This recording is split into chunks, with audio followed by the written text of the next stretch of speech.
Bonjour ami suisse. Bonjour, Bon, on va pas faire long parce que tu es très très fatigué. très Là, vraiment, vraiment. oui. Mais tu as quelque chose à nous dire.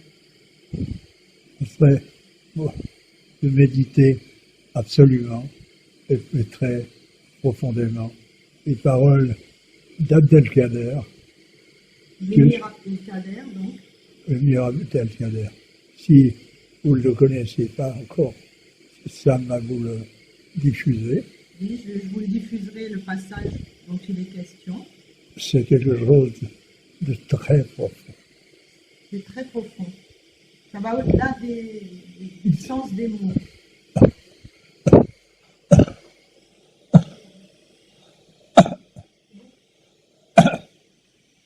Oui, oui, ça va bien au-delà. Et il faut vraiment, vraiment méditer ça comme il faut. Voilà. Excusez-moi, je ne peux pas aller plus loin. En tout cas, tu nous fasses bien le bonjour. Bien sûr, Au bien revoir. sûr. Au revoir.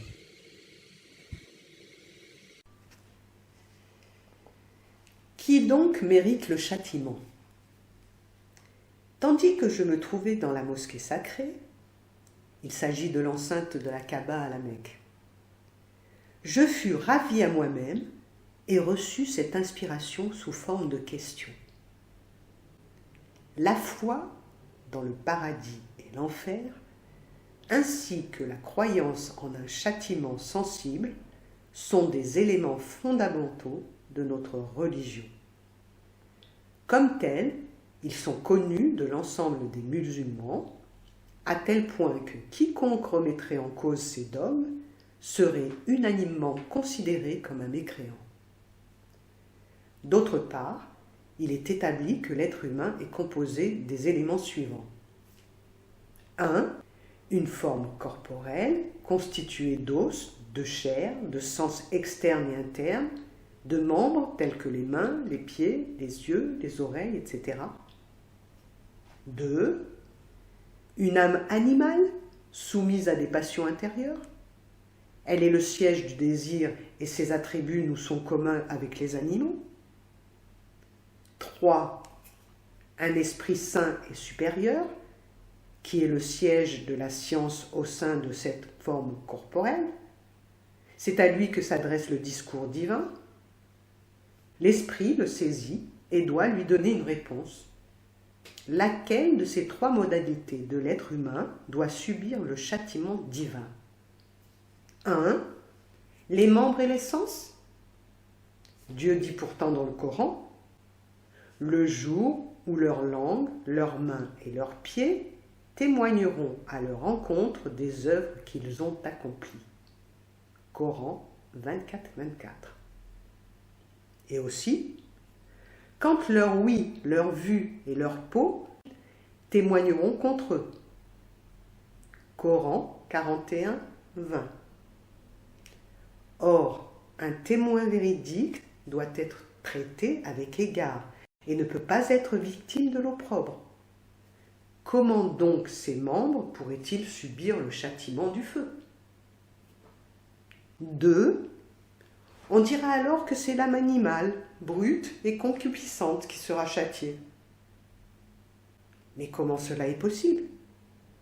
Dépourvue de perception intellectuelle, cette âme ignore les ordres d'une loi qui ne s'adresse pas à elle.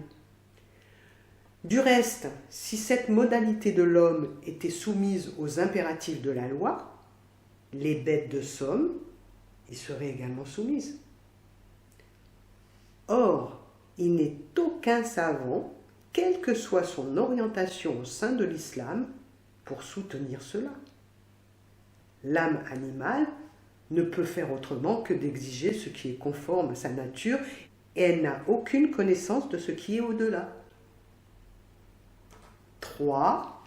Soutiendra-t-on dans ce cas que c'est l'esprit de l'homme saint et supérieur, saisissant le discours divin et qui est tenu de lui répondre, qui aura à subir un châtiment? Comment cela serait-il possible alors que Dieu affirme dans le Coran: et je lui ai insufflé mon esprit. Coran 38, 72. Et aussi, l'esprit procède du commandement de mon Seigneur. Coran 17, 85. L'Esprit de Dieu et son commandement pourraient-ils réellement être châtiés alors qu'ils sont attribués à Dieu, avec toute la noblesse qu'une telle attribution nous fait assentir?